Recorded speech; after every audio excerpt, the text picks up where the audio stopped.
Next on Broadway Profiles, she's a Tony winner, a TV star, and now an author. Ali Stroker is here to talk about her amazing accomplishments and what lies ahead. Plus, becoming Liza.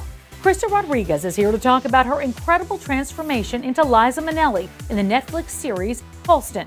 Plus, we'll talk about her own incredible Broadway career. I'm Tamsen Fadal, and this is Broadway Profiles, presented by Broadway.com. So glad you could be here. I'm Tamsen Fadal. Ali Stroker is a legend in the making. She's made history as the first performer in a wheelchair to win a Tony Award, made history again as the first actor with a disability to star in a movie on Lifetime. And now her new book is empowering kids to become legends too. We talked all about that and much more. This is my first in-person interview, so I'm so excited it's with you. Thank you. I'm so glad to be talking to you today. It's so exciting. Well, you have had a lot going on. I know this has been a crazy year plus now. Hard to believe, but how have you been? I've been good. You know, I've been healthy, which is, I think, that was always my goal this past year and a half. But I'm really excited for Broadway to be coming back, and our industry is coming back, so things are good. It's amazing, you know, during the time of the pandemic and walking through Times Square and seeing the theaters closed, knowing, you know, seeing actors that are, you know, online on Zoom. You were on Zoom, I'm sure, a lot. Learning how to perform on Zoom, what was that learning curve like? It was weird. I mean, to be singing and acting like to my laptop for months and months and months was so insane. But at least it was an opportunity to do what I do, even though it was in a bathroom or in my living room. It didn't matter. We were just making it happen. Let's talk a little bit about what you've been doing, because you not only were performing to your, you know, laptop in the bathroom, you also have a book. Yes, yes. So 3 years ago, I started writing this book with my co-author, Stacey Davidowitz, and we wanted to create a book about a young girl in a wheelchair who has a passion for theater, and she auditions for her first show. And so that is how The Chance to Fly was born. And the timing couldn't have been more perfect, Tamsen, because it came out just a month ago. And I think with everybody missing Broadway so much, it was so fun to introduce this book to the world, and I'm so proud of it. You know, talking about the story in the book, but talking about you in particular, you have always said you feel safest on the stage. Is that what the book is about? Well, yeah, it's about a young girl who feels different, who feels alone, and when she gets on stage and she meets a group of friends who are involved with this group called Broadway Bounders, she finally feels at home, she finally feels safe, she finally feels like she can express herself and show the world that she is more than just being a girl in a wheelchair. We live in a world where we're constantly seeing other people's lives, but it is sort of the highlights of everybody else's life, and so being authentic, being real, I mean, I think that's part of why I have been able to, you know, achieve what I have, is because I can't be anybody but myself. And in so many ways, I feel like my disability is a gift because of that. It's like I've had to wrap my arms around like what I can do and who I am. And I always want to encourage people to do the same, because it feels so good and the world wants you. We want your real self. I was injured when I was little, so I've been in a chair my whole life. And you know, for years, I always felt really insecure, and I felt like people, and not just then, but now, people stare. They've never seen anybody like me, but it feels so much better to trust yourself and believe in yourself and keep your chin high. The world needs you. There's no one else like you. And that's just something that I remind myself all the time. I don't need to be like anybody else. Being an original is really exciting. I can't imagine the reaction that you're getting to that, because I'm sure it's all sorts of people that are responding to it. Not just people that are in wheelchairs, but people that just have felt over the years like, you know, who am I? Exactly. Like anybody who has a limitation, anyone who has a challenge, anyone who's felt like they don't fit in. Performing, the theater has been such an amazing place for all those misfits, for all those people who want to be a part of something and want to express themselves. So let's talk about why we're here in particular, because this was one of the big shows, obviously the big show. Oklahoma was here.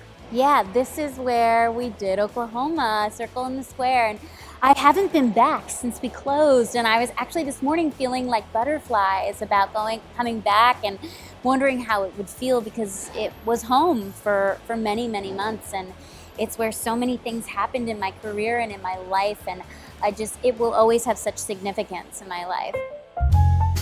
Krysta Rodriguez is best known for her roles on the Broadway stage, but these days she's playing an icon of both the stage and the screen in HALSTON on Netflix.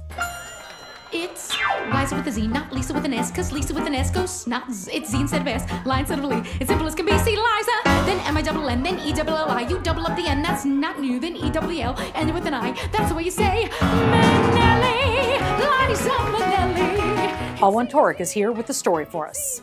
As Liza Minnelli in the Netflix hit HALSTON, Krysta Rodriguez is bringing a true stage and screen icon to life. Krysta is quite the Broadway star herself, having appeared in 7 shows. I recently met up with her to take a stroll through her resume. We're in the heart of the theater district. Yes, we are. And it's so good to see you. You too. The I theater can't believe district we get is to like be here. waking up. Yes, right? It's coming absolutely. back. I know you're excited about that. We're all excited for Broadway to come back because you're a real Broadway girl. I'm a Broadway baby, as Broadway they like baby. to say. Yes. Now Netflix.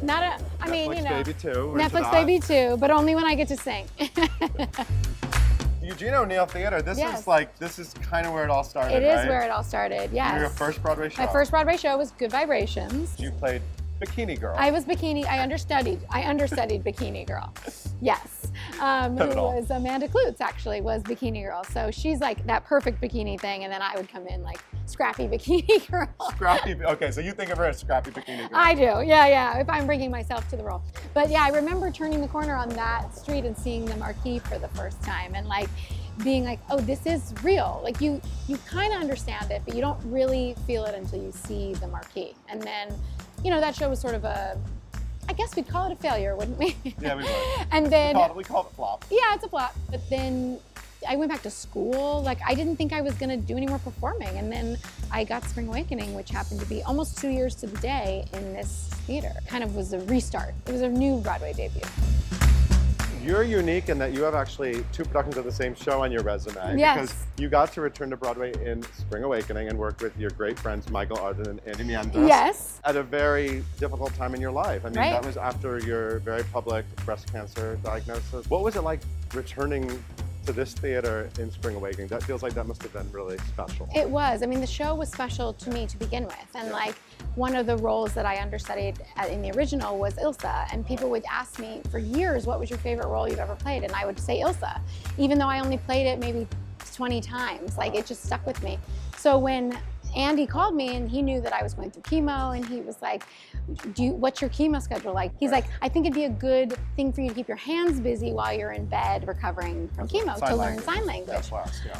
So it was like great, and it ended up, he said, do you want to play Ilsa again? And I was like, that's like asking me if I was going to play Annie again. Like I never thought I would be, I was 30. Like you don't play Spring Awakening when you're 30, but we did. And then it moved to Broadway, and it was like, that show changed my life twice. The Schoenfeld Theater. Yeah. You did one of the most classic musicals ever. You were in a chorus line. Yeah. Who'd you play in a chorus line? I was BB. It's a show that can grow with you because there's so many diverse characters that you can join them on whatever phase of life you're in. So I was 23, playing 23. It was the first time I played my age. I was always playing high school kids. And it felt like exactly who I was, like wide-eyed and ready to make it. Then a couple years ago, I played Deanna Morales at the Hollywood Bowl, and that was like a completely different experience where I got to be, you know, where I really was in the business and like questioning some things, or you're tired, but you know you love it and you have to do it. You were Wednesday Addams. Uh-huh. That's such an iconic character. It is an iconic character. In the Addams Family, Uh-huh. which audiences went crazy. Critics did not go crazy for it. Not crazy for it, no. Audiences absolutely went crazy Which for is it. who we care about. We love good Exactly. audiences too. You've been one of the Broadway.com Audience Choice I Awards. did, that's for that right. Highlight of my performance. career. One of my only awards ever, actually. Breakout Well, the performance. fans chose. Thank you. So, Thanks, Sam. what was that experience like doing that show? It was wild because I had never developed a show all the way from start to finish. Like when I was doing Spring Awakening, when I was doing In the Heights, I jumped in as the shows were moving to Broadway. So I was very used to just being like, oh, the quick version of it. And this was the long haul. And it was, you know, in the best ways, it's like everything you could imagine. It's also heartbreaking. You watch things get cut or changed or whatever. You see a show evolve, and for better or for worse, sometimes that's great and sometimes it's not. But you get all of that, which is why it's a special experience. the Longacre Theater. Yes. I love this part of your career because I was like, look, Krysta Rodriguez is a star. You were the leading lady. I was. Talk about that show. I loved that show. I had so much fun doing it, and Zach and I were like First date. First date, yes. Zach Levi and I Levi. were such good friends and collaborators. It's really great when you're a co-star and you can like get in the weeds together and figure stuff out. And I think that led to a lot of chemistry on stage, which people really responded to. And it was just it was a small little cast. So we each had our own dressing rooms, and it was like a fun little summer camp thing. Like we were all bunking up at the Longacre for the summer, and it was really, really fun. And like, again, like seeing your name on the marquee is that was a really wild one, and something I actually didn't really expect. I knew that Zach would have the big billing, but he was actually really adamant that I have equal like standing with him because we were both in the show the whole time. The Richard Rodgers Theater, you got to do in the Heights. Yes, I did, yeah. It was actually a great thing because I was doing Chorus Line at the time, and I wanted to be in the show, but I was still been in my contract with Chorus Line. And they were offered another theater for Heights, but they were gonna have to move after a certain amount of time. But then the Rodgers opened where they wouldn't have to move, but they pushed their opening, which meant I could do the show. So the fact that it was in the Richard Rodgers is why I got to be in the Heights. The other reason why I love this theater is because this is the only theater that both you and Liza Minnelli have performed at on Broadway. Yes. And you are having this amazing moment right now doing a Liza on moment. Netflix, which I loved. I adored it. How scary was it to take on the role of Liza Minnelli? I'm like scared even hearing you ask me that question. Like, it's still, I can't believe it happened. I can't believe I did it. I can't believe people are watching it. Like, none of it is believable to me. When you watch documentaries about HALSTON and Liza talks about him, she's very careful about what she says, and you can sense a real care in how she wants his legacy to be preserved and his name. And I actually felt the same thing from your performance as Liza. I felt like you were doing that for her. It was in my research actually, and I did a lot of work with the director, Dan Minahan. We like worked on what was sort of what I keep saying, the calibration of where she was and who she was at any given time. And one of the things that I found in my research was that I had only known Liza as Liza. Yeah. And there is a lot of evidence of her before that. Yeah. And she is actually quite still. She is very subtle. Any performance she does, like when she's doing her first musicals, she never blinks. Like, go back and watch Liza when she's in her 20s. She never blinks. She is like the stillest face. She's not mugging. She's not pulling anything. She is really honoring every text that she's singing. And so that was a big realization for me, is that she was a real performer. I've just gotten so used to the copy of the copy of the copy to get back to who she actually was and what her dreams were for her career was really inspiring to me. There's another theater star in the mix on HALSTON, two-time Tony nominee David Pittu as a designer's right-hand man. We recently chatted about his character's special place in Broadway history. This is a pretty fabulous story to tell the story of HALSTON, and it's done in a beautiful way. What was it like to sort of experience that lifestyle a little bit? To kind of really like consider that time before AIDS, before everything fell apart, it was like, wow, they really, they must have felt like they were actually indestructible, because they were all doing so much cocaine, which I think it just energized them, and they didn't see that it was all killing them. So it was pretty cool. I mean, it was definitely insightful. I didn't know much about Joey Eula, and he's a fascinating guy, big part of HALSTON's career. There is a Broadway connection with Joey Eula. For one magical week in June of 1979, Broadway played host to this musical called Got to Go Disco. Joey Eula was, what is he, the artistic director and the costume director? It's a little unclear. He was definitely, I mean, he definitely would have contributed a design, much of, design elements to it. He claims to have been, sort of producing it, and he probably was. I don't think he was putting money into it, because actually in real life there's a story which we didn't have time to get into in HALSTON, with some of the shady kind of similar to the shadiness of what was going on in the books of Studio 54. Joe was running like a modeling agency and had there was something to do with drugs and money that helped fund Got to Go Disco. So yeah. So I'm not quite sure. Still ahead, Twerk from Home. 100 Broadway performers bearing their bods for an unbelievable cause. I'm Tamsen Fadal. We'll be right back.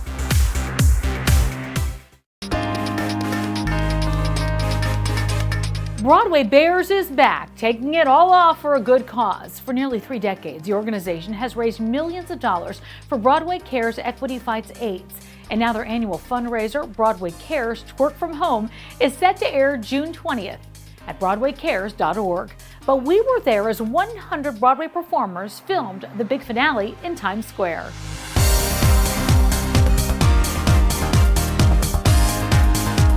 I was thinking back on Bears past, and I was remembering my very first Bears, and that's basically what sums up Bears for me. I walked out on the stage, I was literally the first person on, and I got hit, like, it almost knocked me over. I got hit with this wall of love.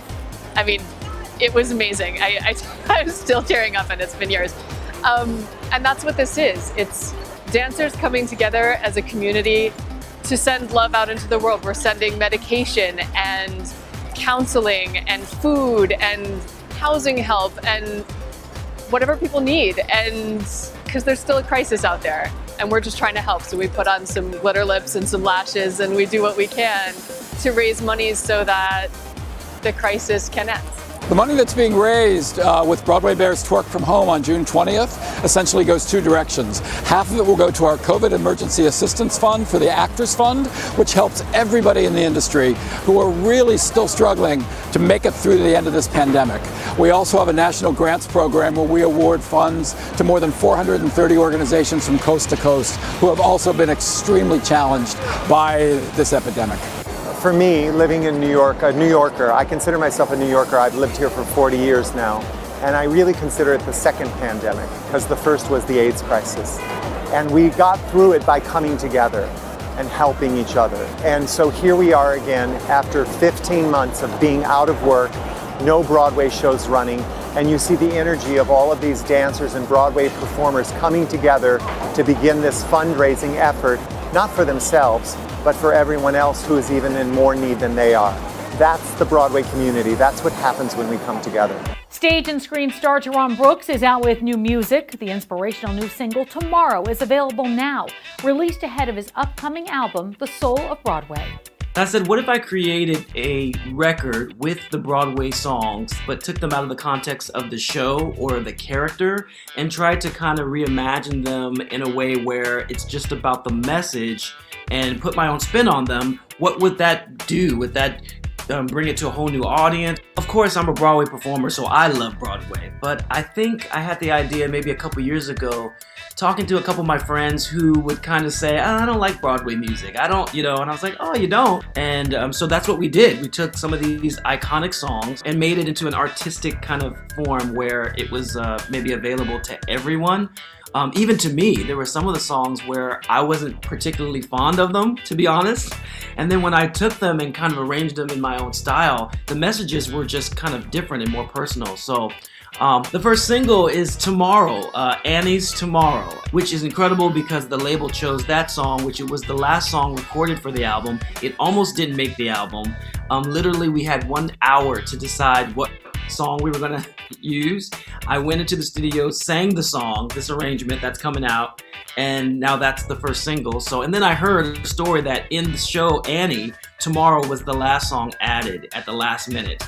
So it's kind of cool. And I think what's going on in the world, we're opening up, where the sun is coming out. It's a really anthemic song for a time like right now. This is Broadway Profiles, and we'll be right back. Popular, you're gonna be popular. Wicked has been wowing audiences here at the Gershwin Theater for nearly 2 decades. Tell them how I am defying gravity. It's a thrilling backstory to The Wizard of Oz that reveals the true story of its famed characters, the Wicked Witch of the West and Glinda the Good. The story centers around Elphaba, who with her fiery intelligence and emerald green skin, learns that she possesses an extraordinary talent. Popular, blonde, bubbly Glinda becomes her unlikely friend, and their close bond grows way before Dorothy drops in. This is truly a Broadway sensation that soars, and at its root is a touching story of friendship you won't soon forget. For tickets and for more information, visit Broadway.com.